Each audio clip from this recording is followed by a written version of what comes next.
Buenas noches a todos. Les damos la más cordial bienvenida a esta reunión, que es la sesión de instalación del Consejo Consultivo de la Fundación Instituto Hipólito Unanue. Señores miembros titulares, miembros asesores permanentes, miembros medalla de oro, miembros correspondientes de provincias, distinguidas autoridades académicas y universitarias, señores miembros de honor, miembros del Consejo Consultivo, Consejo Directivo, Presidente y Directora Ejecutiva de la FARP, señoras y señores.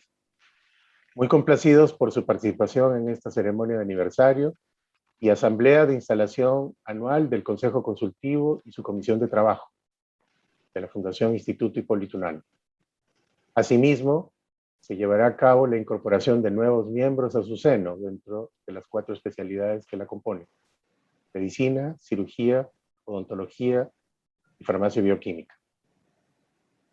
Se llama a lista de asistencia simbólica de sus miembros, invocando la presencia de nuestro patrono, el prócer José Hipólito Unanue y Pavón. Le rogaría, por favor, dada la diferente forma de poder expresar la palabra presente, que la mentalicemos y ante el pedido de asistencia mentalmente, digamos, presente. Hipólito Unanue, presente. Presente. Acto seguido, quisiera presentarles una pequeña reflexión. Las instituciones son las que deben perdurar en el tiempo, pero ellas son obras de personas, y mal harían las instituciones si no le rinden recuerdo y homenaje a las personas que las han creado y o hecho crecer con su participación. Esto sería inmoral. En primer lugar, en nombre de la Comisión de Trabajo del Consejo Consultivo y en el mío propio, les reiteramos una cordial bienvenida a esta sesión de instalación anual y les expresamos nuevamente nuestro sincero agradecimiento por su participación. El Consejo Consultivo de la Fundación Hipólito Unanue es el eje fundamental de la misma en su papel de órgano técnico, desarrollando una labor decisiva para cumplir con los objetivos de incentivo de la investigación, promoción de la docencia médica y difusión del conocimiento a través de publicaciones a favor de las ciencias de la salud en nuestro país. Por ello, cuenta con un decidido apoyo administrativo y financiero de la Asociación de Laboratorios Farmacéuticos del Perú, a la FARPE, expresado por su participación en el otro órgano de gobierno de la Fundación, el Consejo Directivo, presidido por el doctor Ronald Gamarra y por su directora general, la señora Ángela Flores, quienes nos acompañan en esta reunión y a quienes agradezco su permanente aporte a las estrategias y acciones que la Comisión de Trabajo del Consejo Consultivo desarrolla. Paso entonces de manera sumaria a informar las actividades realizadas durante los últimos 24 meses de gestión llevada a cabo por la Comisión de Trabajo que hoy termina sus funciones. En primer lugar, el otorgamiento de las becas de honor, que es una ayuda económica a estudiantes universitarios de los 2 últimos años de las ciencias de la salud, medicina, farmacia bioquímica y odontología, que estudian en cualquier lugar del país y que por razones económicas postulen a la beca para culminar su carrera profesional. En el año 2019 se habían entregado 8 becas. En el año 2020, en pleno contexto de pandemia, se redireccionaron los recursos y se aprobaron 14 becas. Y en este año 2021 se han otorgado 18. Segundo, la contribución económica para el desarrollo de proyectos de investigación en las áreas de medicina, cirugía, odontología y farmacia bioquímica. En el 2019 fueron preseleccionados 14 trabajos, de los cuales en febrero del 2020 se aprobaron 4 proyectos de acuerdo al presupuesto de ese año. Pero la pandemia se presentó y solo fueron otorgados recursos para esos 4 trabajos, suspendiéndose el aporte a todos los restantes, y este rubro fue redireccionado en recursos a las becas de honor, dado su mayor impacto social. Tercero, organizar y auspiciar cursos multidisciplinarios y o convenciones regionales en provincias. Estaba programado para el año 2020 la realización en el mes de agosto en la ciudad de Trujillo un evento sobre la violencia, sus consecuencias y su impacto en la salud mental y física de las personas, cuya organización aún está pendiente de realizar. Pero el past president de esta gestión, que es el doctor Daniel Enrique Aro, que esperamos poder retomar el próximo año, en el 2022, si es que se retoman las reuniones académicas presenciales. Cuarto, el otorgamiento de premios trienales.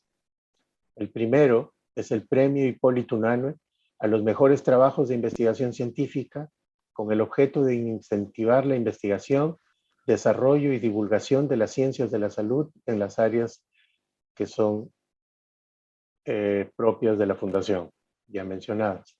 Este premio, que correspondía en el año 2020, en reunión del 22 de abril del 2020, a un mes de iniciada la pandemia, se acordó suspenderlo por la pandemia misma hasta el año 2021.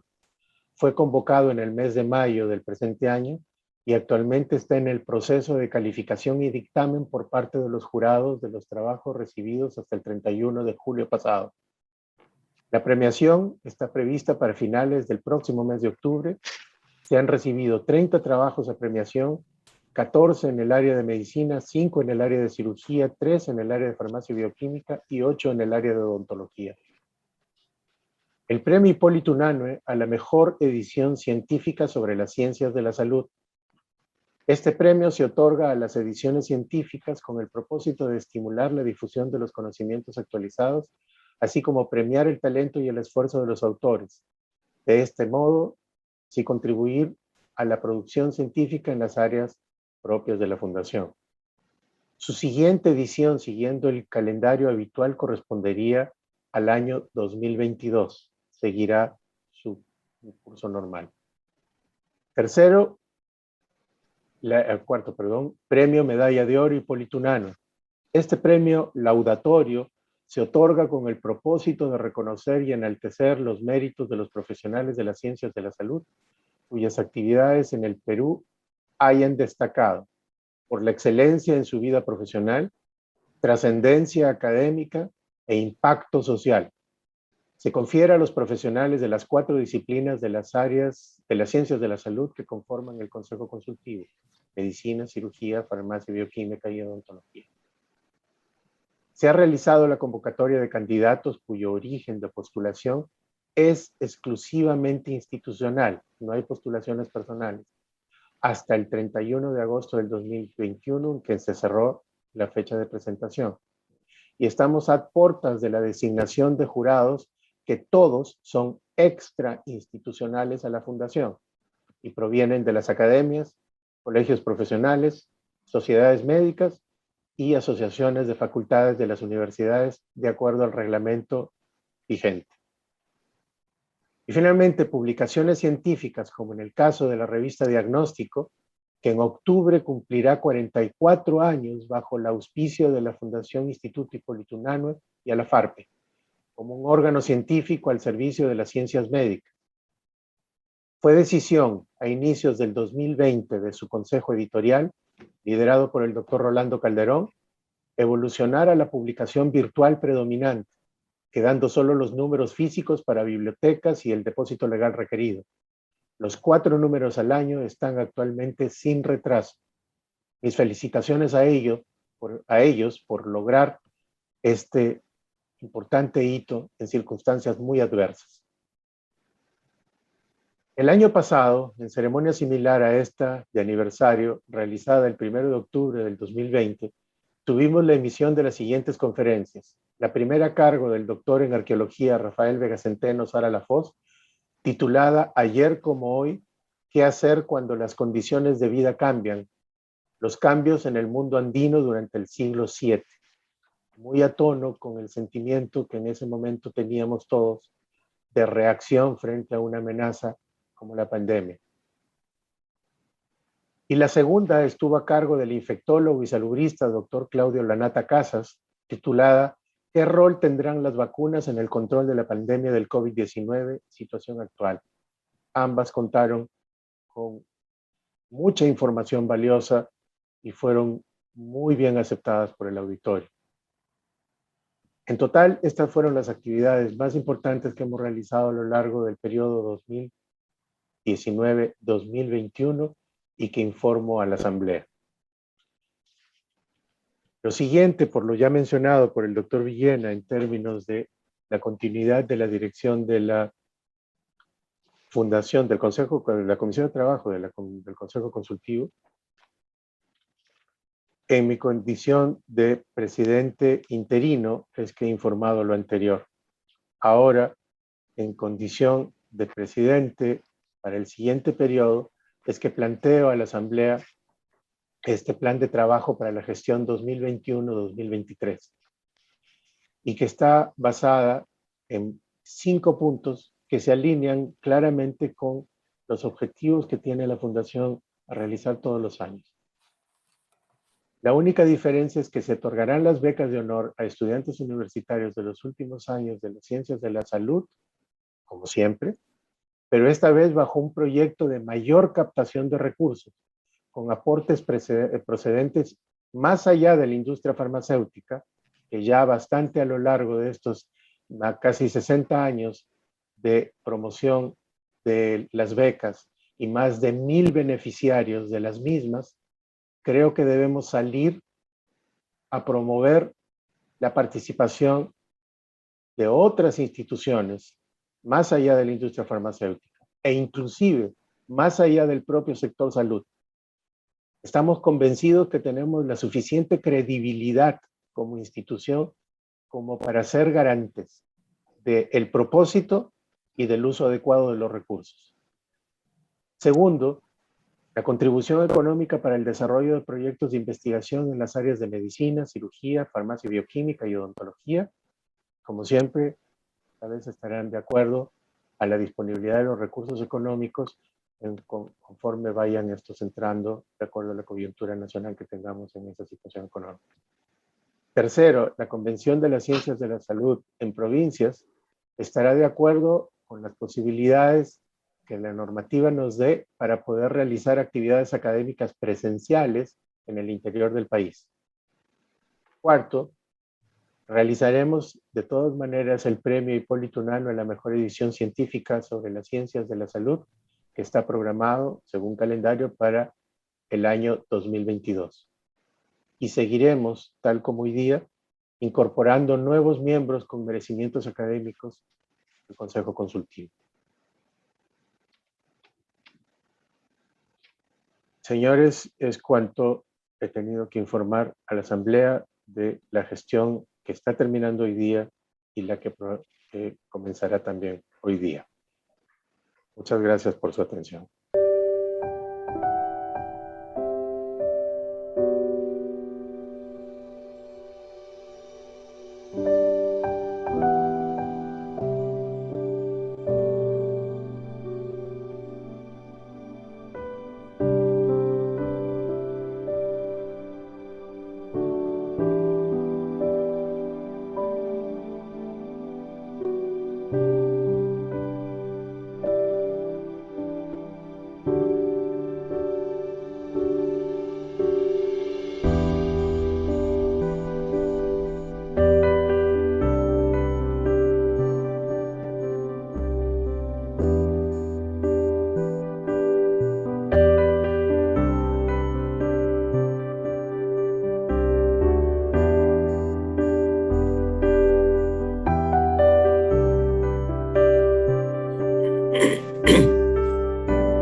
A ellos nuestro homenaje y recuerdo. Paso ahora al doctor Villena para que presente la comunicación del doctor Enostroza, a quien tuve el honor de reemplazar. Y nuevamente vamos a tener el agrado de escuchar el audio de agradecimiento del doctor Gilberto Enostroza, el cual se origina porque él, al inicio de su gestión, tuvo problemas de salud y presentó su renuncia al comité consultivo, la cual no se aceptó y se decidió que su liderazgo persistiera y que entrara en función de presidente el doctor Rafael Doig. Debido a este gesto es que el doctor Gilberto Enostroza nos envía el presente audio. Señor vicepresidente, doctor Rafael Doig Bernuy y demás miembros del Consejo Consultivo. Es para mí muy grato saludarlos en esta solemne ceremonia conmemorativa de 2 años más de nuestra querida fundación. Por motivo de salud no me fue posible desempeñar el cargo para el cual fui elegido y agradezco la deferencia de no haber aceptado mi renuncia. Asimismo, expreso mi gratitud al doctor Rafael Doig Bernuy por haber desempeñado el cargo de modo brillante y con el deseo de muchos éxitos al Consejo Consultivo. El agradecimiento que fue expresado por el doctor ha sido hacia una opinión unánime de la Comisión de Trabajo y que nada más fue consecuente con el esfuerzo que el doctor desarrolló a lo largo de los años previos dentro de la Comisión de Trabajo. Y creemos que esto que hemos hecho como Comisión de Trabajo es el legado que él le va a dejar a la Fundación y del cual todos hemos sido partícipes. Continuando con el programa, quisiera compartir con ustedes, a modo de apertura para las 2 conferencias que se habrán de dictar en los siguientes minutos, una reflexión de nuestro ilustre historiador don Jorge Basadre. Abro comillas. La historia es la ciencia del pasado, pero ¿es verdad que el pasado nos interesa como un hecho desnudo, absoluto, compuesto por todas las cosas que solo tienen como carácter común el haber existido antes y no ser contemporáneamente y ya no ser contemporáneamente nuestras? El médico no estudia el cadáver porque sea cadáver, lo estudia por aquello que hay en él y que sirve para conocer la vida. Cierro comillas. Otro historiador, Martín Cabrejos Fernández, sobre esa reflexión de Basadre menciona: asimismo, la historia no es como un cementerio y los hechos históricos no son como una colección de cadáveres. Es gracias a la labor seria del historiador como intérprete de los intereses culturales y trascendentes de la sociedad que cada hecho cobra sentido. La historia es mucho más que registrar datos, descubre, interpreta y reconstruye lo más cercanamente posible las distintas realidades del hombre en el tiempo. Esta cita de Martín Cabrejos Fernández está puesta en su libro Lambayeque, Historias de una vida cotidiana, en la página 13. De igual manera, otro historiador, Edward Hallel Carr, en su libro ¿Qué es la historia?, sostiene, abro comillas, solía decirse que los hechos hablan por sí solos. Por supuesto que esto es falso. Los hechos solo hablan cuando el historiador apela a ellos. Él decide a qué hechos se da paso y en qué orden y contexto hacerlo. Debido a ello, y cierro comillas, debido a ello, en el actual contexto de la celebración del bicentenario de nuestra vida republicana, es que hemos querido obtener esa mirada histórica general, así como la cercana desde la ciencia y tecnología, que nos es tan afín a esta asamblea y cuyo desarrollo deseamos con pasión y esperanza por lo que significa de beneficio para nuestro país. Por ello, agradecemos la participación de sus más conspicuos y autorizados voceros, los presidentes de las Academias Nacionales de Historia y de la Academia Nacional de Ciencia. A continuación viene la conferencia de la doctora Margarita Guerra, presidente de la Academia Nacional de Historia, hitos relevantes de nuestra historia en el contexto del bicentenario de nuestra vida republicana. La doctora Guerra es doctora en Historia y profesora de segunda enseñanza por la Pontificia Universidad Católica del Perú, directora del Instituto Ribagüero en el periodo 2006-2011, profesora principal del Departamento de Humanidades de la Pontificia Universidad Católica del Perú. Entre sus múltiples publicaciones destacan la obra colectiva con Amaya Fernández, Lourdes Leiva y Lidia Martínez, La mujer en la conquista y la evangelización, 1550-1650, publicada en 1994, Mujer y política en el Perú en el siglo XIX, en La mujer en la historia de América Latina, siglos XVI al XX, obra colectiva, México en 2017, El proceso de la independencia del Perú desde el Bicentenario, obra colectiva, 2021, por el Fondo Editorial de la Universidad Ricardo Palma, Manuel Pérez de Tudela, El republicano, en el año 2016 por el Fondo Editorial del Congreso. Además ha publicado Historia General del Perú, los tomos 7 al 9 de Editorial Barça de 1994, y es la actual presidenta de la Academia Nacional de Historia, donde ha desarrollado temas de investigación como la historia política del Perú, independencia y guerra con Chile, así como la participación de la mujer en la historia del Perú. Doctora Guerra, es un honor para esta asamblea escucharla. El Zoom es suyo. Muy buenas noches, doctor Rafael Doig, presidente del Consejo Consultivo de la Fundación Instituto Hipólito Unanue, señores autoridades, distinguida concurrencia. En primer lugar, quiero agradecerle a los directivos de la institución la invitación que me hicieron para participar en este acto académico conmemorando el aniversario del instituto y el bicentenario de nuestra independencia.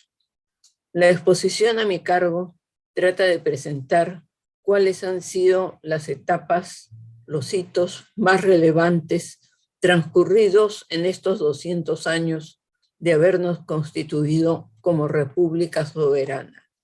Y como lo señalan nuestras constituciones, no dependiente de ninguna otra nación, familia u organismo que pueda limitar nuestra autonomía.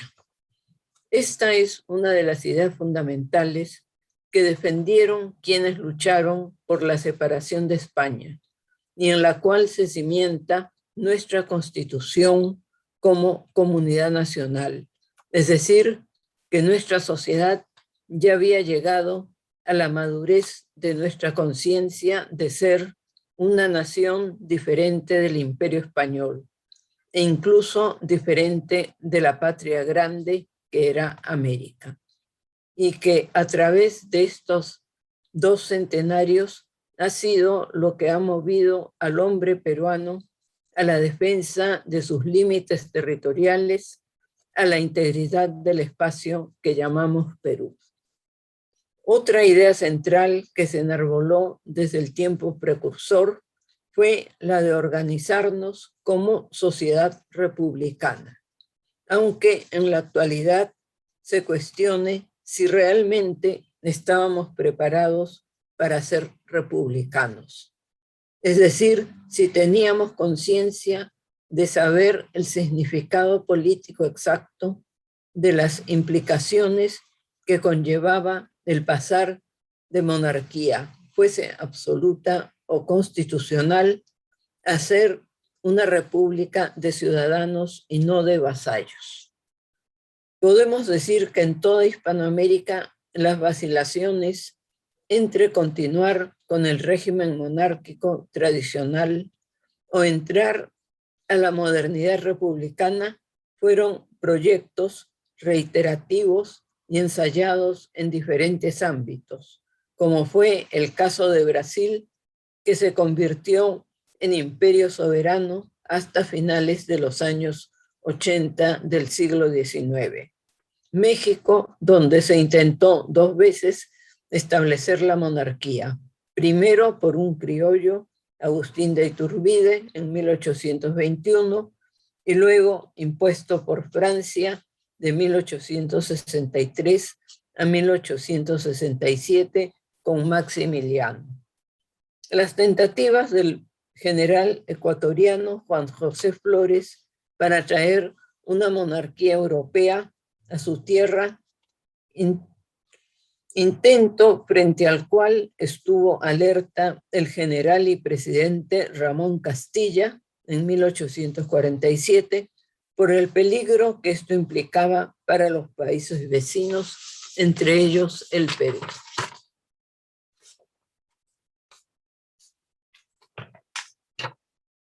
En el caso peruano, apenas proclamada la independencia, en 1821, el libertador San Martín y su secretario Bernardo Monteagudo trataron de orientar la opinión pública hacia el sistema monárquico, dada la inexperiencia de la sociedad respecto a un régimen republicano.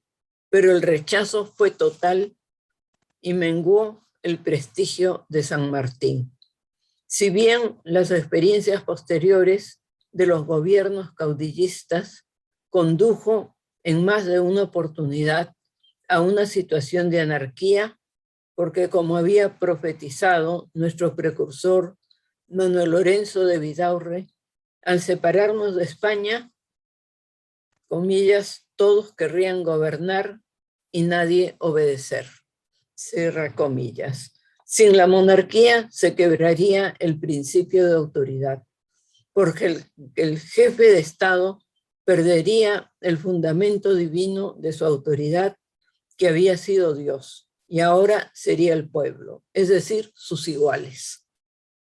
Esto fue lo que pasó y pasa hasta la actualidad, pero no se vio entonces ni se ve ahora que la República representaba no solo la modernidad, sino la expresión superior de la libertad y los derechos del ciudadano, que es uno de los principales objetivos que buscaba la emancipación. Pero se olvidó la contraparte. Todo derecho tiene como correlato un deber, sin el cumplimiento del cual se presenta la anarquía. Algo que seguimos preguntándonos es si la sociedad de comienzos del siglo XIX conocía a cabalidad el significado de lo que era ser ciudadano y ser republicano. Creemos que no. Se vivió la euforia del cambio para alcanzar la justicia, la libertad, la soberanía, la libre determinación de los pueblos, el bien común, pese a que en Francia, donde se había enarbolado la bandera de la revolución, al amparo de los derechos del hombre y del ciudadano, las víctimas guillotinadas habían sido incontables. Es decir, se produjo el desborde popular. El siglo XIX transcurrió bajo una gran inestabilidad política, siempre en la búsqueda de esa sociedad idealizada que prometía el sistema republicano, pero que cada vez parecía más lejana. Los mandatarios seguirían manteniendo los rasgos de un marcado autoritarismo, más propio de una monarquía o de una dictadura que de autoridades elegidas en comicios en los cuales, sin embargo, la participación ciudadana no resultaba universal. El caso del Perú no fue la excepción en el ámbito continental. Los países vecinos sufrieron los mismos problemas, con excepción de Chile por momentos. La diferencia, afirman sus mismos historiadores, es que una revolución de la Fuerza Armada en Chile tiene una proyección varias veces mayor que un golpe de Estado en cualquier otro país hispano. En un comienzo se pensó que el imperio brasileño había sido la solución. Falso. Cuando cayó la monarquía, Brasil se sumó al caudillismo militar iberoamericano. Pese a lo que estamos planteando, el Perú y América, con sus respectivas independencias, iniciaron una vida autónoma que la moldearon de acuerdo a su singularidad. Por más que se cuestione si 1821 fue el momento adecuado para empezar a ser independientes, podemos asegurar que las condiciones para emanciparnos estaban dadas. Y si bien hubo muchos desengaños, era imposible continuar bajo el dominio español. El Perú contaba con una clase ilustrada que fue la que impulsó el desarrollo de las ciencias, de las letras, del arte, de la misma vida política y económica. Podríamos decir, parafraseando a Juan Pablo Vizcardo y Guzmán, quien ya desde finales del siglo XVIII sostenía que el hombre americano había llegado a su mayoría de edad y que ya no podía estar dependiendo de autoridades lejanas. Tenía que independizarse. Era una obligación, un deber para con las nuevas generaciones. No podían legarle una patria encadenada. La presencia de Hipólito Unanue, médico y hombre de ciencia, aunque también humanista, cerca de los virreyes, le permitió contribuir al desarrollo de una serie de iniciativas para el mejoramiento de la salud del hombre peruano, como fue la difusión de la vacuna antivariólica, la creación del anfiteatro anatómico, pues consideró que el conocimiento de la anatomía era fundamental para la profesión médica. El establecimiento del cementerio general para evitar que los entierros se siguieran haciendo en el centro de la ciudad. Con la independencia actuó además al lado de los libertadores en asuntos de hacienda pública y políticos. A lo largo del siglo XIX encontramos las huellas de la herencia cultural que había empezado a finales del siglo XVIII, desde la fundación del periódico Mercurio Peruano de 1790 a 1795, donde se reunieron escritos de peruanos de diversas partes del país e incluso otros americanos notables. Pero su finalidad esencial fue ilustrar a la sociedad sobre lo que era el Perú. Es decir, se quiso conseguir que el hombre peruano conociera su territorio, su gente, su historia, sus costumbres, y que los de fuera también conocieran la verdad sobre este país. Consecuencias de la independencia y de las guerras civiles fueron los políticos trashumantes que circulaban por los distintos países hispanoamericanos como exiliados, según la postura política de quien tomaba el poder, liberal o conservador. Al Perú, en los años 50, llegaron liberales chilenos como Victorino Lastarria, quien en sus relatos sobre su estadía en el Perú observa con cierta envidia que el nivel cultural de los limeños era superior al de Santiago, porque existían varias publicaciones periódicas, lo que contrasta con la sociedad santiaguina, donde solo circulaban, y no con total periodicidad, solo 2 o 3. En esta década, que es la de los gobiernos de Ramón Castilla, que es uno de los primeros hitos que consideramos, cabe destacar que se da impulso a la educación. Es la etapa del florecimiento económico gracias a la explotación del guano. Se envía a Mariano Felipe Pasoldán a estudiar los establecimientos penales en Norteamérica para mejorar la realidad carcelaria, y el Perú es impulsado por el gobierno para tomar acciones internacionales en defensa de la soberanía hispanoamericana. Hay interés e intentos de recuperar el antiguo esplendor virreinal. Surgen los primeros intentos de organizar a la clase dirigente en partidos políticos. Se conmemoran los 25 años de vida independiente. Y en el Te Deum, en la catedral, Bartolomé Herrera da su famoso sermón en el cual se refiere a los males que aquejan al Perú desde su independencia y señala como una de las causas del desorden político debido a la violación del principio de autoridad que ha perdido su fundamento providencial y a la necesidad de entregar el poder a los más preparados. Él era el jefe de los conservadores y este sermón desató una dura crítica de los liberales y polémicas a través de los diarios.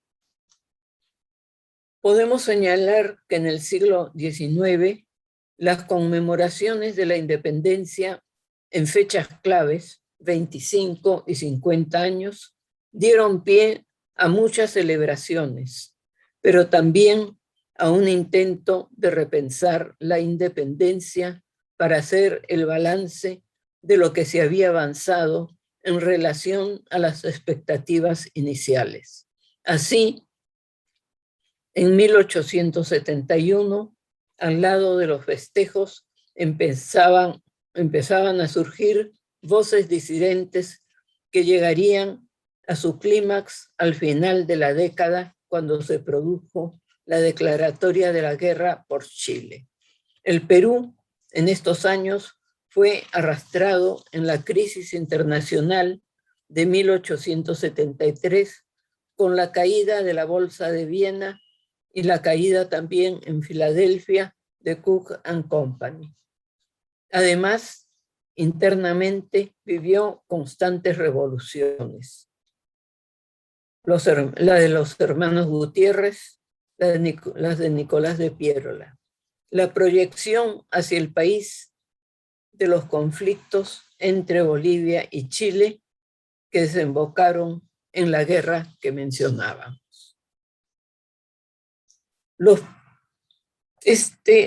Podemos considerar que fue el hito más traumático para el Perú, por el nivel de destrucción de la que fue objeto y porque tuvo un nuevo país limítrofe, Chile, además de la incertidumbre sobre la suerte final de Tacna y Arica, que quedaron sometidas a la administración chilena hasta que se realizara el plebiscito establecido en el Tratado de Ancón, plebiscito que el historiador Ernesto Yepes denomina el plebiscito imposible. No obstante la guerra y el aislamiento internacional, el Perú sacó fuerzas de la flaqueza y llegó a sobreponerse a la destrucción y se llevó a cabo la reconstrucción del país gracias al empeño exclusivo de los peruanos. No había en estos tiempos Plan Marshall ni todas estas ayudas de los mismos países vencedores hacia los vencidos. Podríamos señalar que los nuevos objetivos fueron recuperar Tacna y Arica. Fueron la consigna de los peruanos gobernantes y de los hombres de a pie. Otro objetivo fue repensar el Perú para lo cual empezaron a incluirse cursos de historia del Perú a nivel escolar y en las universidades, cursos casi inexistentes en ese tiempo. Allí tuvo un especial papel la llamada generación del 900, conformada, entre otros, por José de la Ribagüero, Víctor Andrés Belaúnde, los hermanos García Calderón, Julio Cetello, quienes empezaron a buscar cómo definir el ser del Perú en oposición a la corriente contraria de quienes habían empezado a negar que el Perú existiera como comunidad, que el Perú existiera como nación, que fue el caso de aquellos sectores liderados por Manuel González Prada, para quien todo estaba podrido en el Perú. Podemos apreciar que la pérdida de Tarapacá, la pobreza que se vivió hasta fines del siglo XIX y todos los problemas de la humillación por la derrota tuvieron como contrapartida una cierta unidad de la sociedad en los objetivos señalados para mirar con un cierto optimismo el futuro. Es decir, lo que se rescata de toda esta crisis provocada por la guerra con Chile es esta voluntad peruana de salir adelante. Lo que podemos señalar como el primer hito del siglo XX es el oncenio de Leguía, los años que corren entre 1919 y 1930, cuando se produce la caída de Leguía, que marca definitivamente el final del siglo XIX y que corresponde al primer centenario de nuestra independencia. Cada vez que se cumplen 50 o 100 años en el siglo XX, vamos a encontrar que resurge toda la necesidad de retomar temas vinculados con la independencia, con lo que es el ser peruano. La sociedad celebró con esperanzas el primer centenario de nuestra independencia, al cual se llegaba con muchas expectativas. ¿Se había hecho realidad la nueva sociedad que buscaron los precursores? Definitivamente no. Además, ya hay nuevos elementos para repensar lo que queríamos como sociedad. Pero habían variado los parámetros respecto al modelo de sociedad a lo que se aspiraba. Ahora era una sociedad más igualitaria, de una igualdad que no se entendió realmente como tal en el siglo XIX, aunque se habían difundido las lacras de la sociedad industrial, así como las reivindicaciones de los trabajadores reclamadas por los socialismos.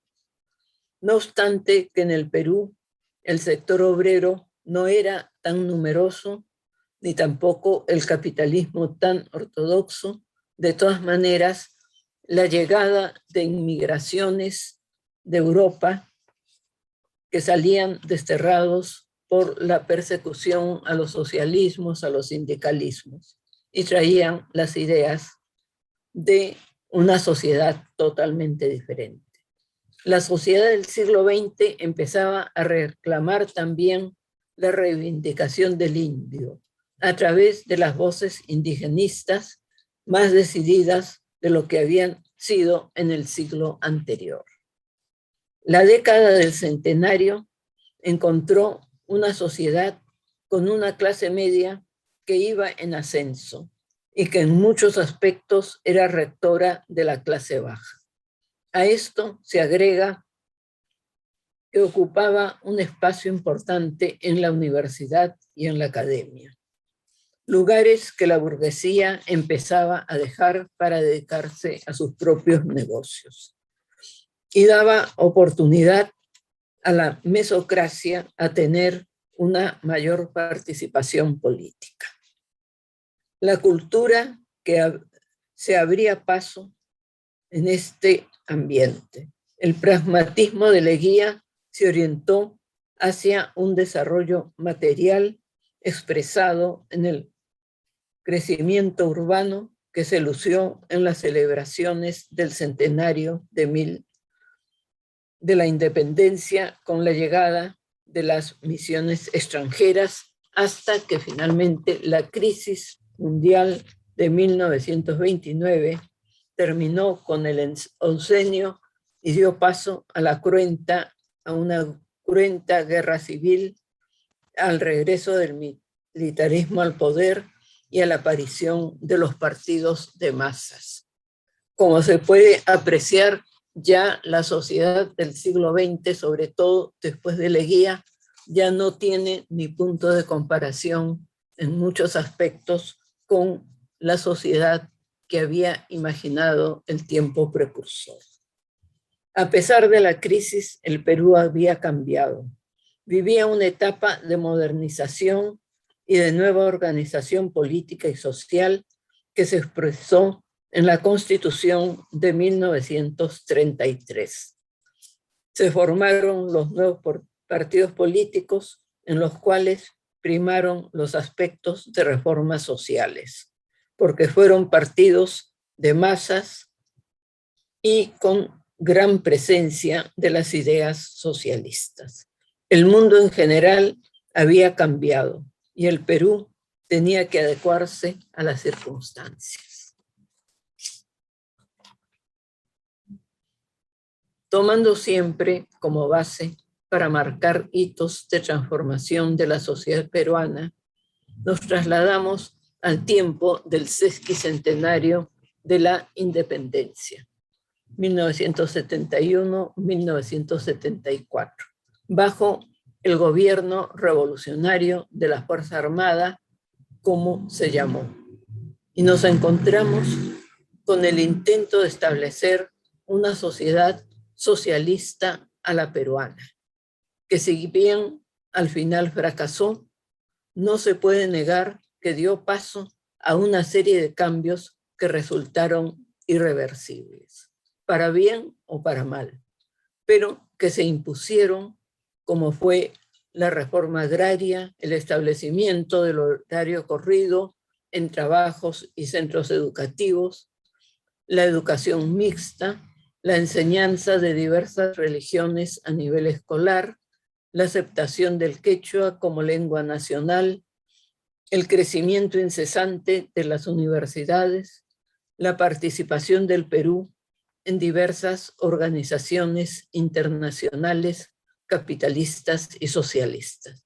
Y lo que es muy importante, y podríamos decir, el hilo conductor de nuestra historia es la insistencia en la afirmación de la existencia del Perú y en la toma de conciencia de nuestra identidad nacional.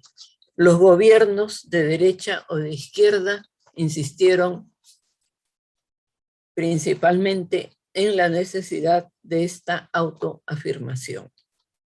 El último hito sería el de nuestro bicentenario y las proyecciones al futuro. Llegamos al cumplimiento de 2 años de vida independiente y podríamos preguntarnos acerca de su significado. Hay quienes no le encuentran sentido a estas conmemoraciones, pues cuestionan los logros alcanzados, al punto de afirmar que seguimos sin un desarrollo propio, es decir, tanto esfuerzo para nada que valga la pena. Es cierto que hemos tenido altos y bajos, que hemos aprendido muy poco de las experiencias pasadas, que estamos casi peor que cuando empezamos y que no tenemos futuro. Frente a este pesimismo, diremos que el futuro es lo único que está en nuestras manos, que depende de nosotros. El pasado ya está consumado y no podemos modificarlo. No podemos dar marcha atrás. El presente es un instante entre el pasado y el futuro. Por lo tanto, de nosotros depende mejorarlo, prevenirlo, construirlo, tal como queremos que sea y cómo queremos ser nosotros para lograrlo. No podemos cruzarnos de brazos para ver cómo lo hacen los demás para luego criticarlo. Frente a este bicentenario que se ha visto frustrado en sus conmemoraciones en gran medida por el imponderable de la pandemia, pero que además no habíamos tenido la previsión de prepararlo con la debida anticipación. ¿Qué tendríamos que esperar de estas conmemoraciones? Indudablemente deberíamos hacer un examen de conciencia para ver cuánto hemos adelantado en lo que es fundamental, sobre todo frente a la crisis que estábamos viviendo desde antes, de la emergencia sanitaria en que nos encontramos, que es lo anterior, es la falta de valores que da pie a nuestros descalabros políticos, sociales, culturales. Lo fundamental, sin ninguna duda, es tomar conciencia de nuestro ser nacional, de nuestra identidad que se consagró hace 200 años. Si no partimos de esa premisa, todas las conmemoraciones son huecas, no tendrían sentido. Muchas gracias. Muchas gracias, doctora Margarita. Siguiendo la línea de estas reflexiones, tenemos ahora la conferencia del doctor Alberto Gago Medina, presidente de la Academia Nacional de Ciencias, hitos relevantes del desarrollo de la ciencia y la tecnología en el Perú, en el contexto del bicentenario de nuestra vida republicana. El doctor Gago es físico de la por la Pontificia Universidad Católica del Perú. Su área de investigación es la física de las partículas subatómicas o elementales, siendo líder del grupo de altas energías de la Pontificia Universidad Católica del Perú, que participa en los experimentos AIC, CERN y Minerva de Fermilab desde los años 2009 y 2006 respectivamente. Es director del doctorado de física y profesor principal de la sección de física del Departamento de Ciencias de la Pontificia Universidad Católica del Perú. Es además doctor en ciencias por la Universidad de Sao Paulo en Brasil. Su trabajo se extiende también a la parte teórico-fenomenológica de la física de partículas, miembro del Consejo Nacional de Educación, y ha recibido el premio a la excelencia del Sevier en Ciencias Físicas Perú 2017 y el premio TWAS ANSIT para científicos jóvenes en ciencias básicas en el 2004. Es actual presidente de la Academia Nacional de Ciencias. Doctor Gago, el Zoom es suyo. Bueno, buenas noches, señor doctor Rafael Doig, presidente del Consejo Consultivo, señor doctor Jaime Villena, miembro del Consejo Consultivo de la Fundación Hipólito Unanue, señora doctora Margarita Guerra, presidenta de la Academia Nacional de Historia, autoridades presentes, señoras y señores. Bueno, quiero primero agradecer por la invitación, es para mí un honor realmente la invitación que se me ha hecho en este aniversario de la Fundación para hablarles sobre hitos de la ciencia. Y sobre eso, advertirles que, digamos, la tarea que se me encomendó es bastante ambiciosa y yo realmente voy a hablarles de algunos hitos y voy a combinar la exposición que les voy a hacer también hablándoles de la actualidad de los hitos, algunos hitos, de ahí actualidad de la ciencia, de ahí un poco de análisis en perspectiva y, bueno, reflexiones en general sobre lo que tenemos, sobre un poco el futuro, como bien Margarita lo mencionó. Entonces voy a compartir la exposición.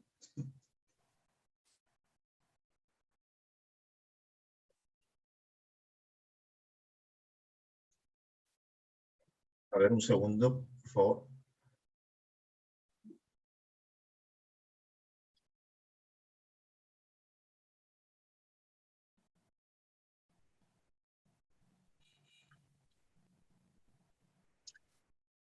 Bueno, entonces, como les había comentado, he cambiado un poco, lo he puesto en algunos hitos, actualidad y perspectivas. Entonces, comienzo un poco, bueno, complementando lo que decía Margarita sobre la doctora Guerra, sobre Hipólito Unanue. Hipólito Unanue también era un naturalista y meteorólogo, aparte de ser médico. No lo he incluido, digamos, en los slides porque estoy comenzando desde 1821 y sus contribuciones ya venían desde antes del 1821. Y bueno, comencemos. Entonces voy a comentarles un poco. Debo comentar que creo bien importante que esto ha sido con ayuda justamente de un historiador, Jorge Locio, que me ha ayudado un poco con la información sobre estos hitos en la parte histórica que les voy a presentar. Y bueno, estamos desde el 1821 a 1845, dominado por las guerras independentistas, golpes de Estado, y en esa etapa no hay como un esfuerzo que se pueda marcar o comentar sobre el desarrollo en ciencia y tecnología. Como ya la doctora Guerra también lo mencionó, viene después del 1845 y 1875, donde ya está la época de Castilla, donde viene el boom del guano, y ahí viene un poco la reordenanza de la enseñanza universitaria, ya era ya mucho menos escolástica y más bien más orientada a ser más científica. Y también viene la venida de científicos europeos, se promueve también la llegada de científicos europeos. Y entre estos científicos que vinieron, a ver, comenzamos. Ya, destaca, por ejemplo, Antonio Raimondi, que era investigador, naturalista, geógrafo, que, bueno, lo nombraron profesor o fue profesor de Historia Natural en la Universidad Mayor de San Marcos. Él recorre el Perú para ayudar también a ver un poco los caminos que tenía que haber y a identificar recursos naturales. Él era botánico, ya ustedes han escuchado hablar de la Puya Raimondi, o sea, tenía también muchas contribuciones a ese nivel, ¿no? Es muy reconocido por sus contribuciones a ese nivel. Bueno, en esa época también está Cayetano Heredia, que no es europeo, es peruano, que es médico y fundador de la Facultad de Medicina de la Universidad Nacional de San Marcos. También destaca un polaco que trajeron que se llama Eduardo de Havich, que era ingeniero y matemático y que fue el fundador de lo que se llamó la Escuela Especial de Ingenieros de Construcciones Civiles y Minas, que es hoy la Universidad Nacional de Ingeniería. Después viene la etapa oscura del Perú, como también la doctora Guerra también ya lo puso en el contexto con todo su conocimiento. Está la etapa de la Guerra del Pacífico. Y en esa etapa de la Guerra del Pacífico hay una crónica, digamos, de destrucción de laboratorios, saqueo de libros, equipos científicos, o sea, todo lo que se había podido avanzar, digamos, aparentemente también en esa etapa fue también mutilado, digamos, por el caos de la guerra, ¿no? Y el saqueo de la guerra, y el haber sido perdedores de la guerra también, ¿no? De 1885 a 1900 viene lo que se llama la etapa de reconstrucción nacional, y ahí se destaca la fundación de instituciones como la Academia Nacional de Medicina en el 1888, y también destaca la Sociedad Geográfica de Lima, que, bueno, se encargaba de elaboración de mapas, búsqueda de recursos naturales, pero también tenía mucha difusión de la ciencia, o sea, era un poco, digamos, el farol científico era la Sociedad Geográfica de Lima, ¿no? Al margen también de la Academia Nacional de Medicina, ¿no? Luego, acá doy ya un gran salto, realmente, y les comento algo que seguro para muchos ya es acá conocido, de la época de 1900 a 1940, destaca Carlos Monge, claramente, destaca, digamos, con todo, digamos, la explicación que él dio al mal de altura, y de hecho, bueno, no les tengo que decir ustedes, se lo saben mucho mejor que yo, por eso es el nombre de la enfermedad de Monge, digamos, es en honor a él, ¿no? Entonces, es sumamente un científico peruano extremadamente reconocido. También está Alberto Barton, el descubridor de la Bartonella, perdón, salió que era médico, era microbiólogo y era descubridor de la Bartonella, agente de la enfermedad de Carrión. Él también era una contribución también de impacto, digamos, mundial en la época. Y también destaca Santiago Antúnez de Mayolo. Él era físico, era guarací, ¿no? Era físico, ingeniero, matemático, era una persona brillante, y él se dice, o sea, hay crónicas de esto, que él hipotizó, o sea, hizo la hipótesis de la existencia del neutrón, que casualmente es una de las partículas que están dentro del núcleo atómico, y también del positrón, que es la pareja del electrón. Y aparentemente, bueno, él, digamos, él a pesar de que mandó esto a Europa, todo, parece que no le hicieron mucho caso, o sea, pero parece que sí es una cosa, digamos, ya hay toda una evidencia de que él hizo esta hipótesis, por lo cual él ha debió ser, digamos, debidamente reconocido, ¿no? Lamentablemente no ha tenido el reconocimiento en este aspecto, fuera de lo que nosotros sabemos acá en el Perú, como ha debido ser, ¿no? Esto es categoría de premio Nobel, ¿no? Él destaca por la parte de ser un pionero de la construcción de hidroeléctricas, ¿no? Él, justamente con su formación de físico, ingeniero, matemático, él digamos, apreciaba justamente la potencia esta de las caídas de agua, y él es uno de los pioneros de las, digamos, hidroeléctricas, ¿no? De la construcción de las hidroeléctricas. Esto ya había salido antes, pero bueno, lo pongo, también dentro de esta época se funda la Academia Nacional de Ciencias en 1938, es otro hito remarcante, y algo que quería comentar, que voy a reflexionar al final, era que durante esta época se consolidan, había mucho movimiento indigenista, que se consolidan dos ideas, que es algo que justamente voy a reflexionar al final de la exposición, que era: la ciencia debe tener resultados inmediatos y enfocarse en problemas del Perú. Eso es algo que voy a retomar un poco al final de toda la exposición. Luego hay, en esta época, del 1940 a 1980, debo advertir que obviamente toda esta cronología y esta búsqueda definitivamente debe tener faltas importantes de personas. He tratado con la información que se me dio y con lo que busqué, es lo que he encontrado relevante como hitos. Bueno, durante esta época se marca, por ejemplo, en el 1962, que se funda el Instituto Geofísico. Y acá es algo, digamos, justamente si hablamos de hitos en el Perú, perdón, salió esto.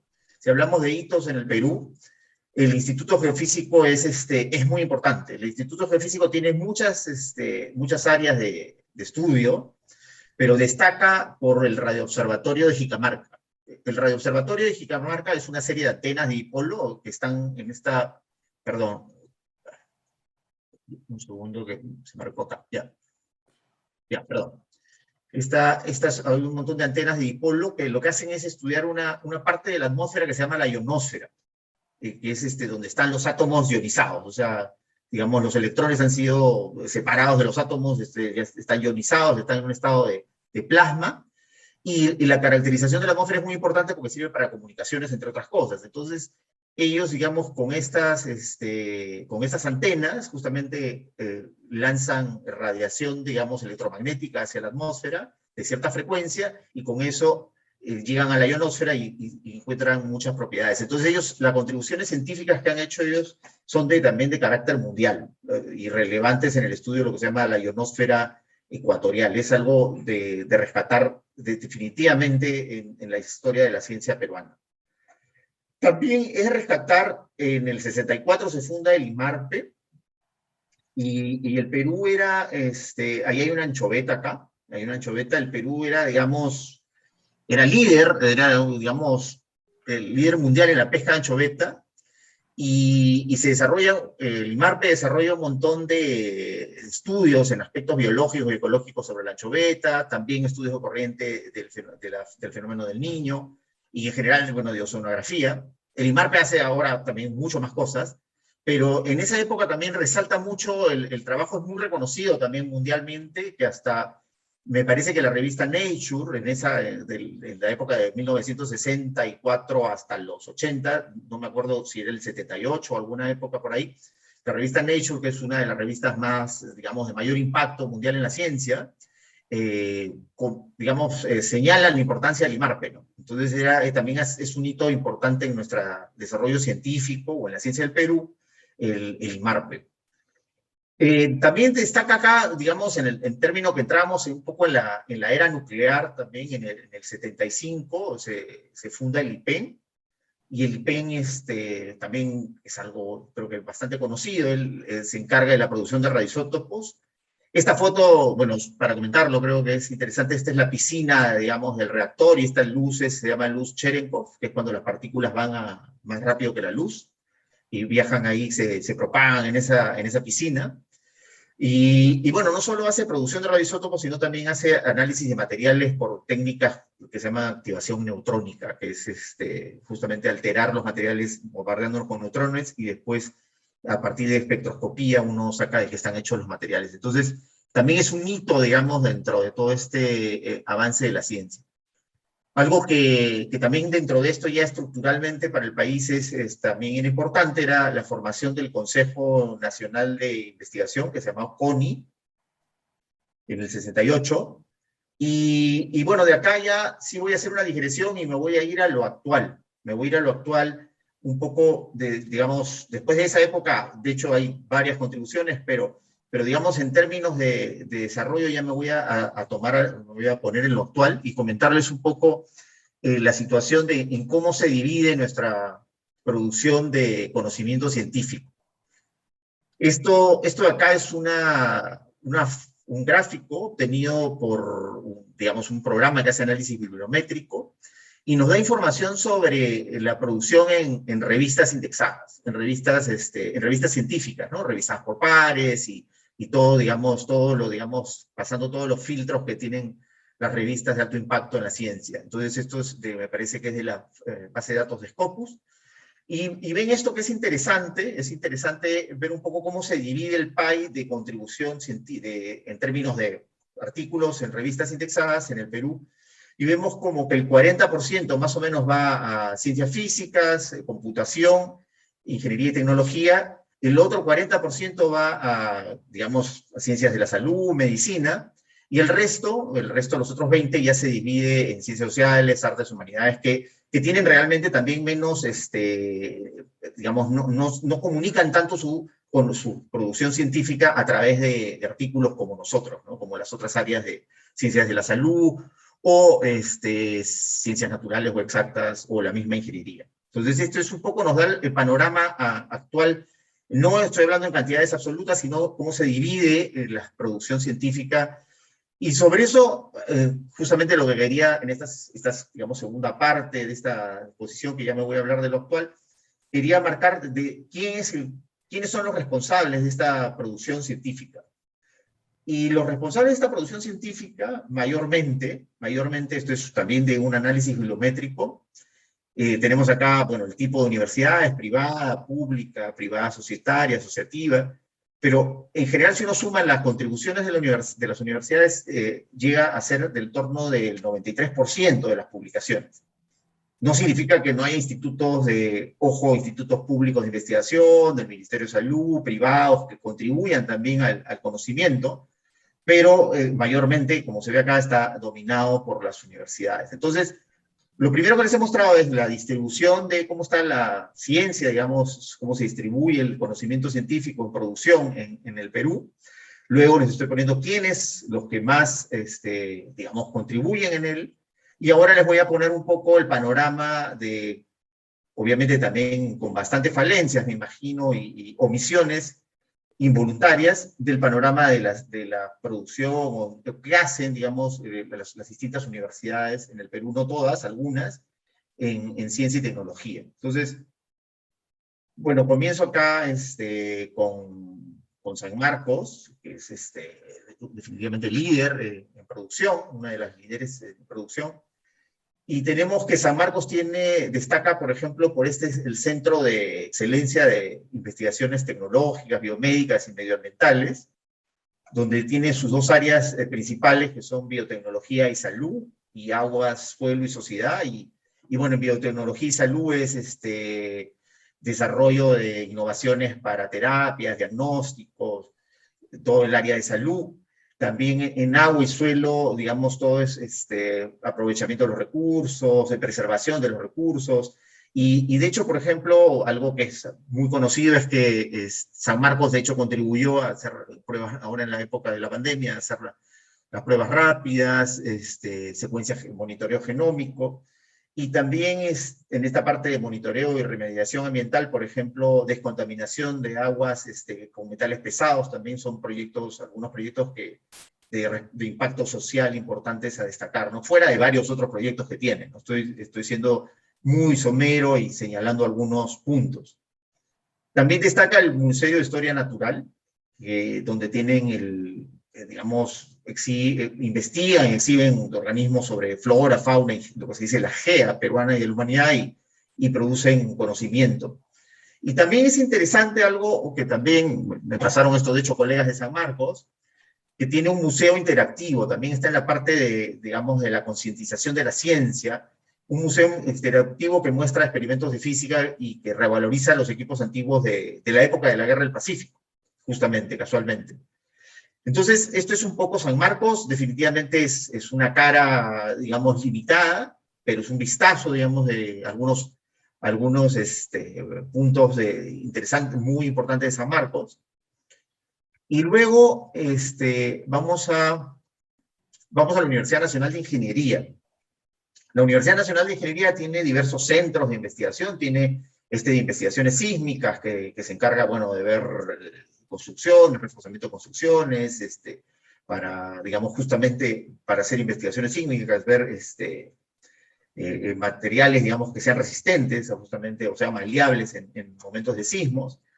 También tiene este centro de materiales avanzados en nanotecnología, donde usando nanopartículas pueden lograr fibras que respondan, que puedan protegernos contra, por ejemplo, el UV, cosas así. Tiene muy orientado también a la aplicación.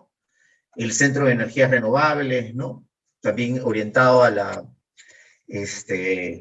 buscar eficiencia, lo que se dice, pues, energética para las viviendas, para combatir el friaje, ¿no? O sea, mejorar las viviendas para combatir el friaje en zonas altoandinas, el laboratorio de hidráulica y, bueno, el Instituto de Matemática y Ciencias Afines, que desarrolla, entre otras cosas, álgebra conmutativa.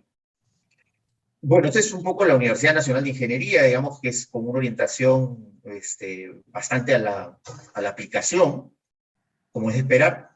Y tenemos a la Molina, a la agraria.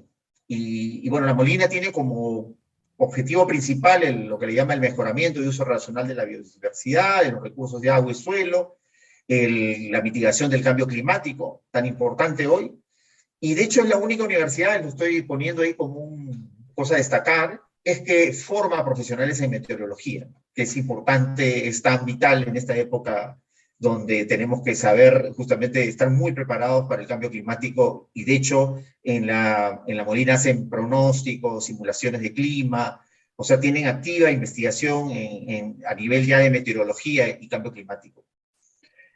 Bueno, la investigación clásica, seguro conocida por varios aquí, es la producción de especies mejoradas, como cebada, trigo, papa y camélidos, que ya, digamos, llevados ya a la comunidad, o sea, ya, digamos, implantados en la comunidad, en las distintas comunidades campesinas, digamos, encargadas de estas, de agropecuarias. Y tenemos también la parte de biotecnología, donde hacen, por ejemplo, la caracterización, identificación química de compuestos, lo que se llaman funcionales, que es beneficioso para la salud, de alimentos, también la prospección de genes y microorganismos, es estudiar, digamos, microorganismos que se desarrollan en ambientes muy extremos y ver qué es lo que tienen, digamos, por ejemplo, qué características tienen que los han permitido adaptarse a ambientes extremos de temperatura, por ejemplo. Después, caracterización de genómica de bacterias y hongos para uso industrial, agrícola y servicios ambientales, genoma y fisiología molecular de las plantas para ver temas de adaptación y resistencia de las plantas ante, digamos, ataques de plagas. Y también tiene una parte de desarrollo y optimización de bioprocesos mediante herramientas de genómica funcional. Y luego de ella, la Cayetano, que definitivamente también otra líder en investigación en el Perú, que tiene digamos, esto me pasaron, también una colega de la Cayetano me pasó esto que ha sido publicado, de hecho, en Nature, en lo que le llaman Spotlight, en Nature. Tiene un centro muy destacado de enfermedades crónicas, de estudio de enfermedades crónicas, donde hay publicaciones, justamente casualmente también en Nature, tienen publicaciones de muy altísimo nivel. Ellos son líderes también globales en cisticercosis, definitivamente muy reconocidos a nivel mundial, y bueno, en todo el aspecto de salud clínico, también en políticas públicas, digamos, para salud, desarrollo, innovación para políticas públicas en salud y lo que le llaman salud global. Tiene más de 80 laboratorios en ciencias ambientales y biomédicas, y bueno, también muy destacado el Instituto de Medicina Tropical, ¿no? Entonces, Cayetano, bueno, es un líder innegable y es información que me imagino ustedes la tienen todavía mucho más mapeada de la que yo puedo tener todavía.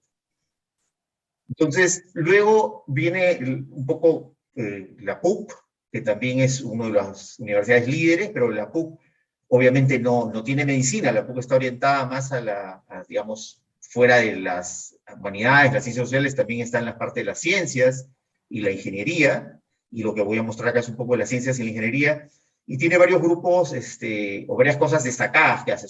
Realmente la PUC se divide en grupos de investigación y tienen varios grupos que desarrollan un montón de ciencia y tecnología de muy alto nivel. Uno de ellos es, por ejemplo, el grupo que se encarga de análisis de ciclo de vida, que es, por ejemplo, la producción de cemento o la minería del oro, donde se analiza todo, digamos, desde la producción, el transporte, el uso, digamos, el desecho y el reciclamiento, y analiza todo esto y el impacto que tiene, por ejemplo, en gases invernadero. ¿Cuál es la contribución de todo, de un ciclo determinado? He dado el ejemplo del cemento, una de las cosas que han hecho, pero hay muchas más, ¿no?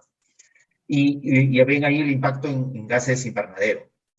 O, por ejemplo, también en mercurio, el impacto para la salud, digamos, de todo, cuál es el impacto de todas estas actividades en contaminar el ambiente con mercurio. Entonces es sumamente importante en el mundo actual y es un grupo sumamente competitivo.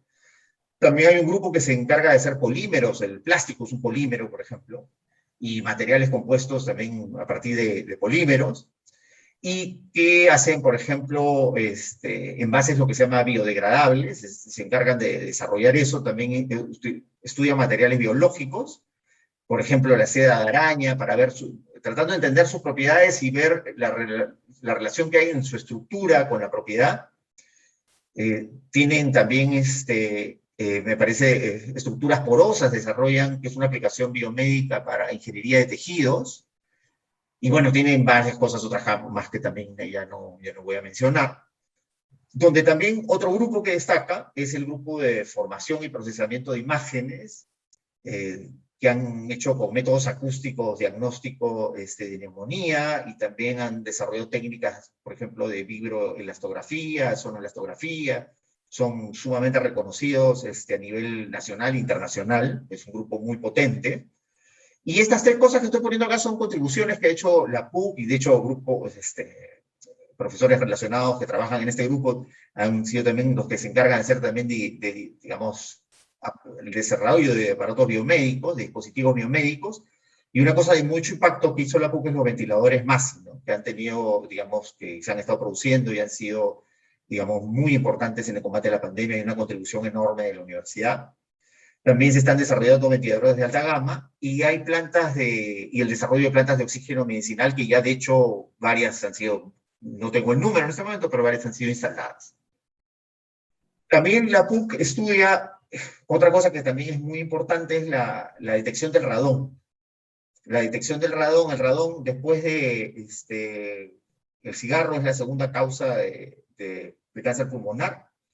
Y la detección del radón, el comprender bien el radón es sumamente importante. Hacen detectores de radón, todo un estudio, una caracterización del radón, digamos, al máximo nivel, digamos, al nivel científico más básico.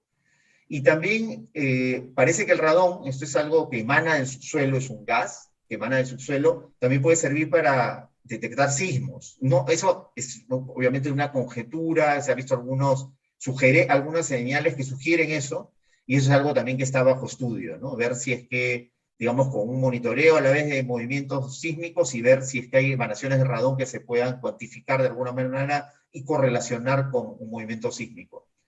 Otra cosa que se hace ya a nivel más teórico, digamos, en el Perú, en la PUC, esto es ya física, el área de física, se hace, por ejemplo, lo que se llama propagación de frentes, y acá estoy poniendo la epidemia de la peste bubónica, o sea, la propagación, o sea, eso se puede, digamos, describir con ecuaciones no lineales, lo que se llama dinámica no lineal, y acá estamos viendo la propagación de frentes entre dos líquidos, y es una parte también bien, bueno, sumamente activa, y todas estas partes son activas en la investigación trasladada en publicaciones, por supuesto. También hay una parte de pinturas anticorrosivas, hechas en base a resinas de bajo impacto ambiental de Sacha Inchi.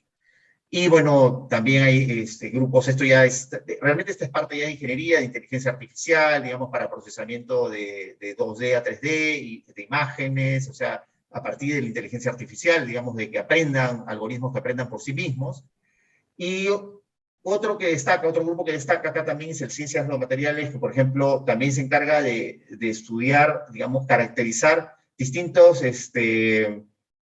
materiales para celdas solares, y ver su eficiencia, su caracterización, y también desarrollar materiales, también desarrollan a nivel básico materiales, que los caracterizan, los estudian desde, digamos, desde sus principios básicos, como por ejemplo materiales luminiscentes, que cuando uno les pasa una corriente empiezan a iluminar, ¿no? Tierras raras, materiales amorfos que se, digamos, inoculan tierras raras y consiguen propiedades, digamos, de emitir luz bajo corriente, ¿no? Y bueno, yo quería hacer, digamos, acá también otra digresión digamos, en la exposición para comentarles que, bueno, he comentado hasta acá cosas que podrían ser bastante aplicadas, pero comentarles ahora cosas ya de nivel fundamental que se hacen en la PUC y en el Perú, ¿no? También realmente. Y una de las cosas de nivel fundamental que se hacen, particularmente en la PUC, esto me parece que sí es solo la PUC, es la óptica cuántica, que es la luz, la interacción de la luz con la materia. Y básicamente la óptica cuántica, todo lo que se estudió en la óptica cuántica dio pie a esto acá. Esto acá es un computador cuántico. Y digamos, los algoritmos de computación cuántica, todos esos se desarrollan también, o muchas veces se prueban en una serie de laboratorios donde se usa luz, se usa láser, donde se puede probar también la propia mecánica cuántica. Entonces es ciencia, digamos, de tipo básico, fundamental. También hay otro aspecto donde que trabaja la universidad, es algo, también va a sonar totalmente, perdón, esotérico para ustedes, que es el estudio de las astropartículas a nivel teórico, y también ahora ya hay un esfuerzo que va a haber experimental.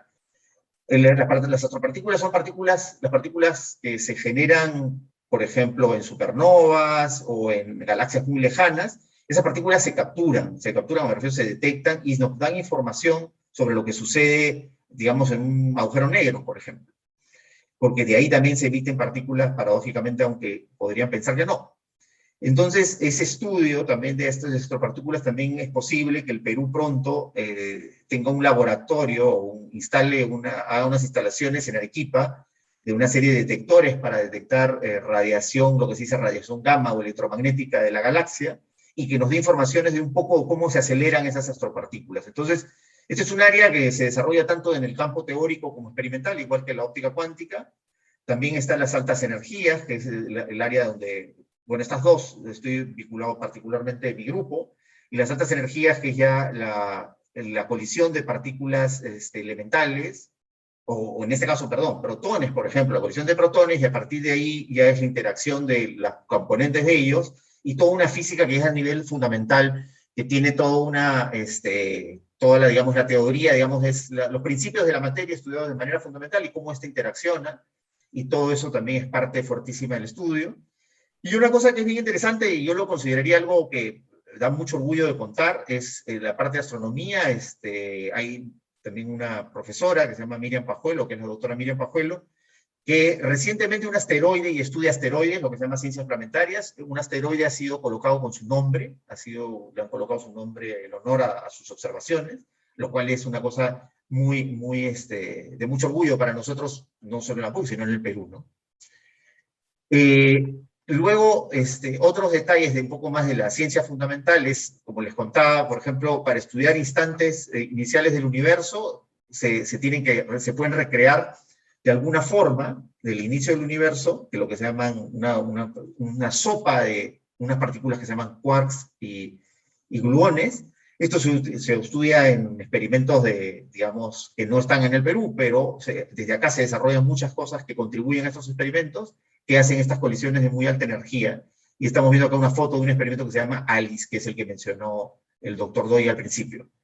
Y bueno, la PUC ha tenido varias contribuciones a distintos niveles, y de hecho diseñando uno de los detectores que están acá para estudiar toda esta física que se llama fuerte de las altas energías.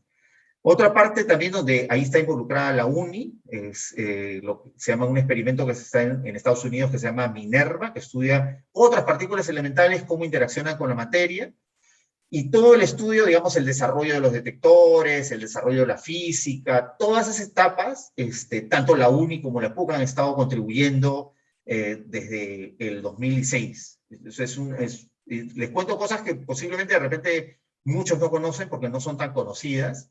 Y por ejemplo, acá una foto de la estación de control del experimento remota que está en la universidad. Bueno, ya el experimento ha terminado de tomar datos, sigue extrayendo la física, la ciencia, pero ha terminado de tomar datos.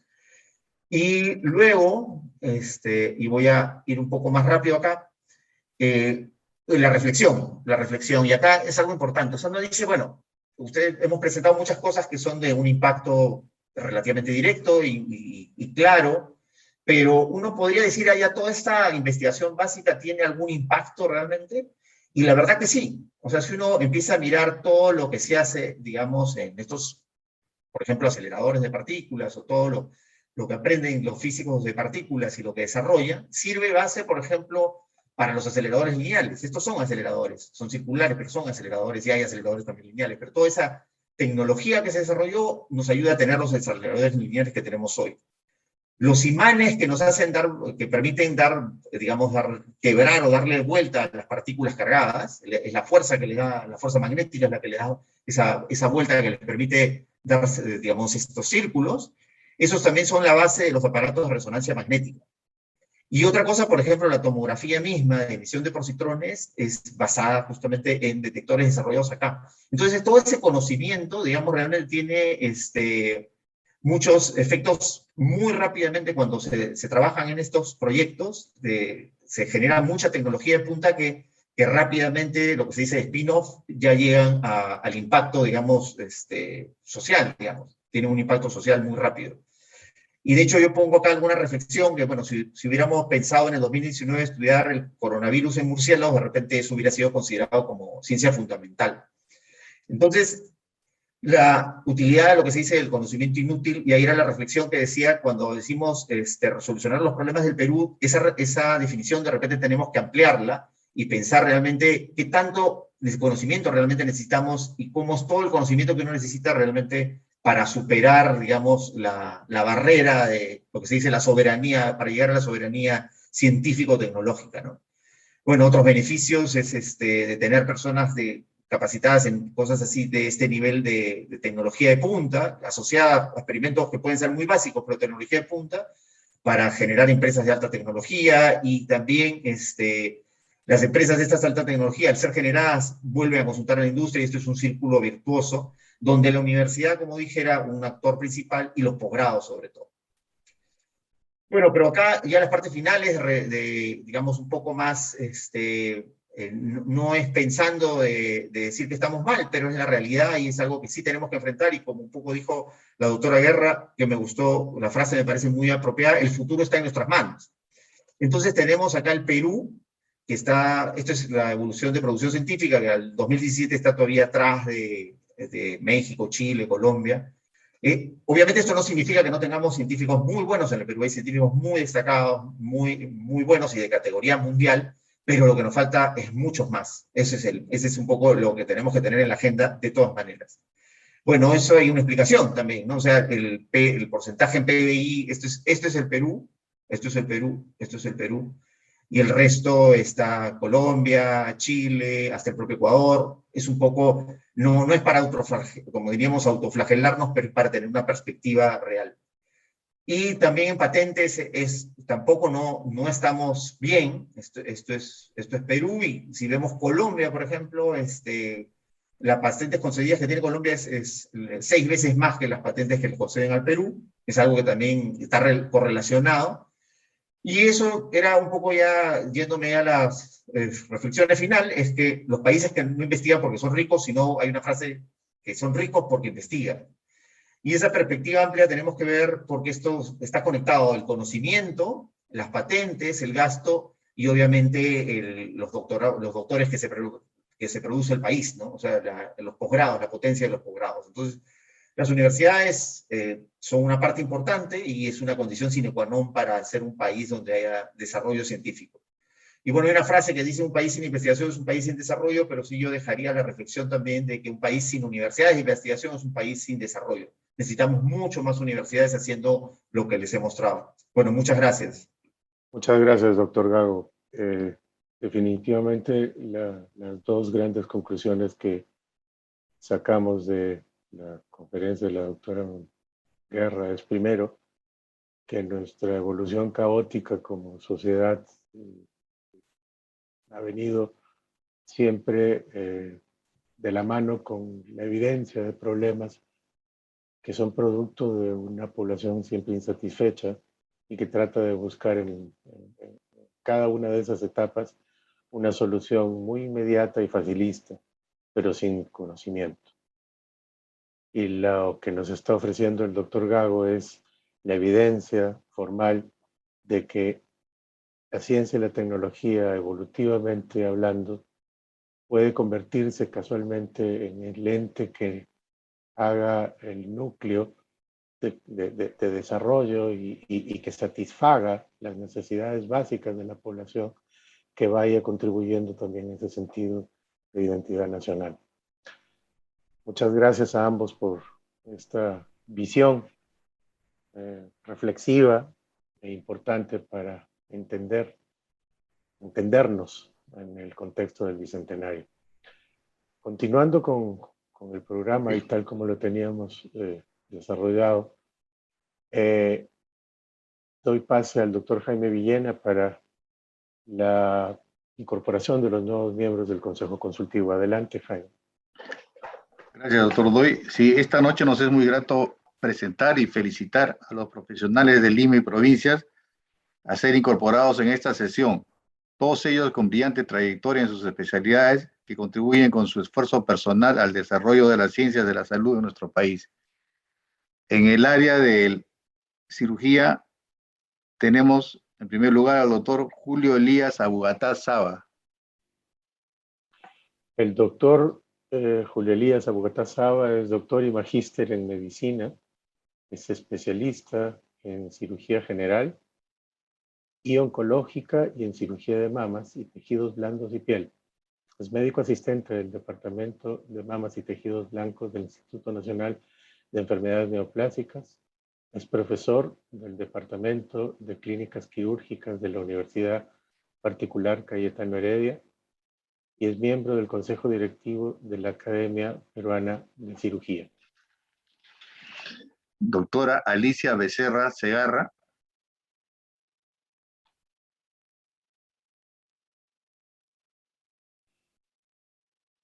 La doctora Alicia Becerra Segarra es bachiller en medicina por la Universidad Nacional San Agustín de Arequipa. Es médico cirujano por la Universidad Nacional San Agustín de Arequipa, cirujano de epilepsia otorgado por la Universidad de Western en Ontario. Labora en el Hospital Nacional Edgardo Rebolletti Martins, es jefe del Servicio de Neurocirugía Funcional e Intervencionista y también en la Clínica Angloamericana Neurocirujano y Clínica San Felipe Neurocirujano. Profesora de Neuroanatomía en la Universidad Peruana Cayetano Heredia y es docente de posgrado de la Universidad Nacional Mayor de San Marcos. El doctor Alberto Ernesto Asensio Palacio.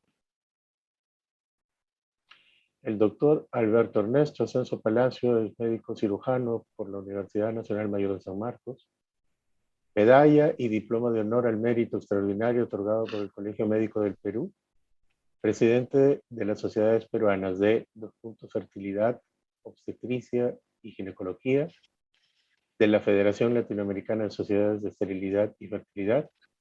Es académico del número de la Sociedad Peruana de Cirugía. Es miembro de honor de la Sociedad Ecuatoriana de Obstetricia y Ginecología.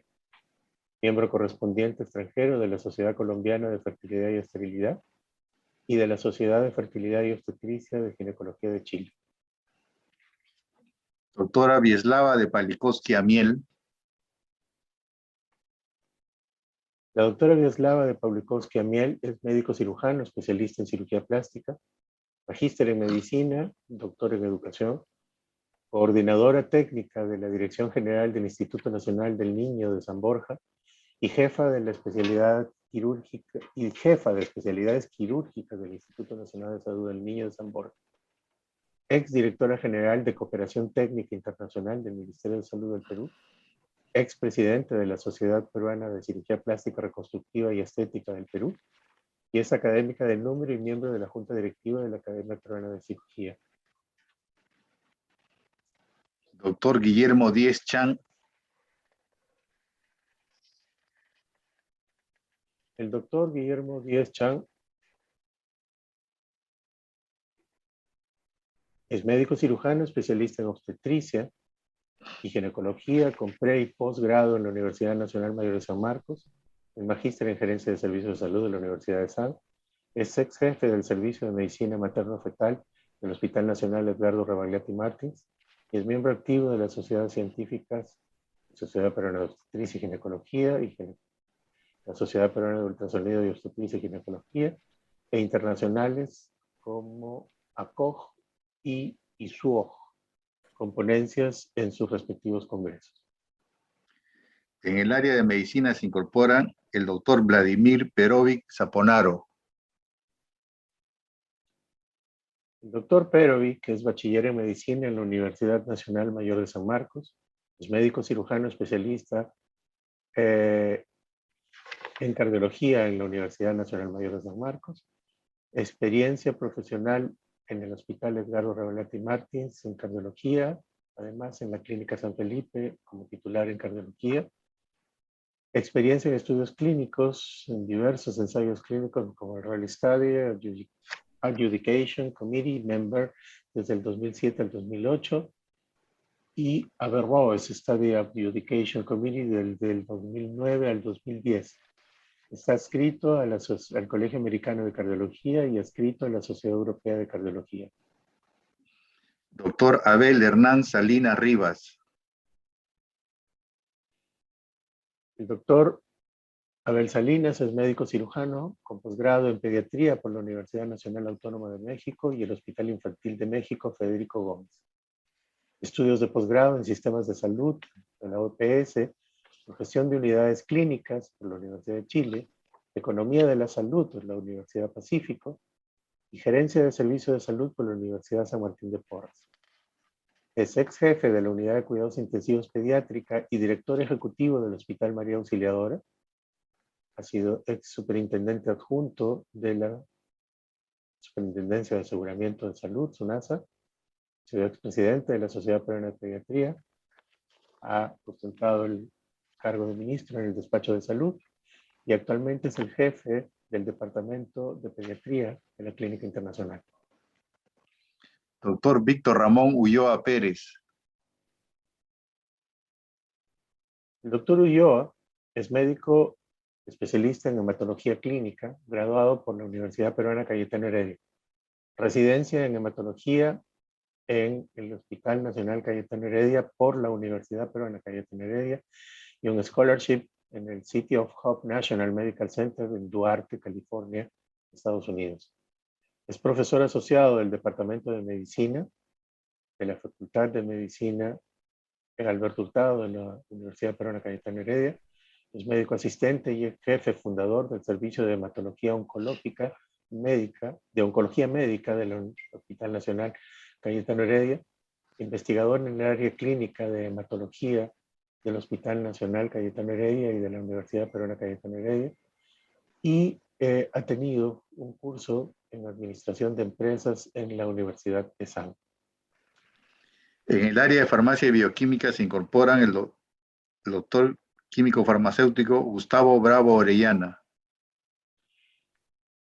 El doctor Bravo es químico farmacéutico, magíster en administración, director técnico del laboratorio Cifarma, Sociedad Anónima Cerrada, ejecutivo senior de Dirección General con amplia experiencia en industria farmacéutica, educación superior y sector público.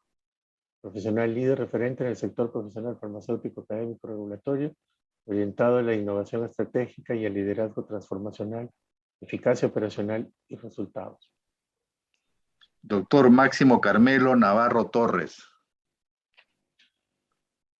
El doctor Navarro es químico farmacéutico de la Universidad Nacional Mayor de San Marcos, tiene un doctorado en salud pública y maestrías en docencia universitaria, administración con mención en gestión pública, salud pública con mención en gestión hospitalaria y especialidad en farmacia clínica. Tiene reconocimiento en dirección de la sanidad de policía, premio a la excelencia farmacéutica en el sector hospitalario. Tiene otras características, su hoja de vida como cofundador del Centro Nacional de Información de Medicamentos y Tóxicos, ALO Salud, antes ALO IPSS, copartícipe en la elaboración y formulación nacional de medicamentos del DIGEMIT, copartícipe en la elaboración del manual farmacológico del CENAMIT, en ALO Salud, antes ALO IPSS, y ponente en diferentes congresos y cursos en el año 2020 y 2021 sobre mecanismos moleculares de los medicamentos utilizados en el COVID-19. Doctora Jesús Victoria Rumiche Briceño de la Valle. La doctora Rumiche es magíster químico farmacéutica, docente principal de la Universidad Nacional Mayor de San Marcos, Facultad de Farmacia y Bioquímica, con estudios de doctorado en farmacia y maestría en bromatología, especialización en salud pública y posgrado en farmacoepidemiología y estadística. Además, es consultora con experiencia en diseño de proyectos en salud y medicamentos, políticas de salud, el uso racional y suministro de medicamentos, diseño y metodología de la investigación científica, así como en el levantamiento de datos del sector farmacéutico. Es asesora de tesis de salud y medicamentos a nivel de pre y posgrado. Es directora de la Escuela Profesional de Farmacia y Bioquímica de la Universidad Nacional Mayor de San Marcos, presidenta del Consejo Superior de Investigaciones, del Vicerrectorado de Investigaciones de la Universidad Nacional Mayor de San Marcos y con capacidad de relación con actores nacionales e internacionales en su carrera. En el área de odontología se incorporan la doctora Denise Pilar Aguilar Gálvez. La doctora Aguilar es doctora en odontopediatría por la Facultad de Odontología de la Universidad Federal Rio Grande do Sul, en Brasil, especialista y máster en odontopediatría por la Facultad de Odontología Bauru, Universidad de Sao Paulo, Brasil, y es past presidente de la Sociedad Peruana de Odontopediatría, actualmente directora de Salud y Vida del posgrado de la Universidad Científica del Sur. Doctor Jorge Arturo Beltrán Silva. El doctor Beltrán es cirujano dentista y especialista en radiología oral y maxilofacial de la Universidad Peruana Cayetano Heredia. Magíster y doctor en estomatología de la Universidad Peruana Cayetano Heredia. Profesor principal y vicedecano de la Facultad de Estomatología de la Universidad Peruana Cayetano Heredia. Presidente de la Asociación Peruana de Facultades de Odontología e investigador con CITEC, RENACIT, grado Grupo Carlos Monge Medrano, nivel 4. Doctor Omar Neira Colchado. El doctor Neira es doctor en salud pública con maestría en docencia e investigación, con experiencia profesional de amplia trayectoria liderando proyectos en salud, liderazgo institucional y gremial en diversos campos de la ciencia de la salud. Ha sido expresidente o es expresidente de la Academia de Estomatología. Doctor Pedro Salinas Caldas. Finalmente, el doctor Salinas tiene estudios de pregrado en la Universidad Nacional San Luis Gonzaga de Ica, es especialista en ortodoncia por la Universidad Peruana Cayetano Heredia, tiene maestría en docencia para la educación superior por la Universidad Andrés Bello de Chile, Es docente de posgrado de la especialidad de ortodoncia y ortopedia maxilar de la Universidad Nacional de Ciencias Aplicadas, UPC, a dedicación exclusiva en tratamientos de ortodoncia, y es miembro de la Junta Directiva de la Sociedad Peruana de Ortodoncia. Reiteramos nuestras felicitaciones a todos ellos. Muchas gracias, doctor Villena. Bueno, continuando ya con este acto académico, pasamos a la presentación de la nueva comisión de trabajo que se renueva en esta fecha para el siguiente periodo, 2021-2023. Aquí ha habido un error, son 2 años. Someto a la Asamblea la composición de la comisión de trabajo, que está compuesta por quien les habla en la presidencia, la vicepresidenta, la doctora química farmacéutica Ana María Muñoz Jáuregui. Como miembros por medicina están el doctor Sandro Corigliano Carrillo, con el doctor Jaime Villena Chávez por medicina, la doctora Azucena Dávila Málaga y el doctor Aurelio Barbosa Veraún por cirugía, la doctora Teresa Blanco de Alvarado Ortiz y la doctora María Elena Salazar Salvatierra por química y farmacia, la doctora Úrsula Albita Sachata y el doctor Luis Muro Ferrero por odontología. Como presidente conservamos al doctor Gilberto Nostroza Haro, y como asesor permanente se encuentra un miembro del comité de asesores y el ganador de la medalla de oro Hipólito Unanue, el doctor Melitón Arce Rodríguez, a quien le agradecemos su voluntad de permanencia en el cargo. Siguiendo los usos tradicionales de esta asamblea, se somete a la consideración de toda la asamblea, y siempre esto ha sido una elección por aclamación, que lamentablemente queda un poco deslucida o imposible de hacer por este medio, pero quedamos por cumplida, así como la lista de asistencia simbólica con la nominación de nuestro patrono Hipólito Unanue. Asimismo, quisiera expresar mi agradecimiento a los miembros de la Comisión de Trabajo que terminan su periodo dentro de la misma, y que son el doctor Luis Manuel Valdés Fernández Vaca, el doctor Uldarico Roca Fernández, el doctor Marcos Chico Bazán y la doctora Elizabeth Jiménez, quienes nos acompañaron durante los 2 años de la gestión que termina, y que definitivamente son parte importantísima de lo que se haya logrado durante esta etapa. Finalmente, quisiera manifestar a todos mi agradecimiento por vuestra presencia, y los convoco a seguir trabajando como Consejo Consultivo, desde el Consejo Consultivo, a los objetivos de la Fundación. Con ello, doy por terminada la asamblea de reinstalación anual del Consejo Consultivo y renovación de sus órganos de gobierno. Muchísimas gracias por su asistencia.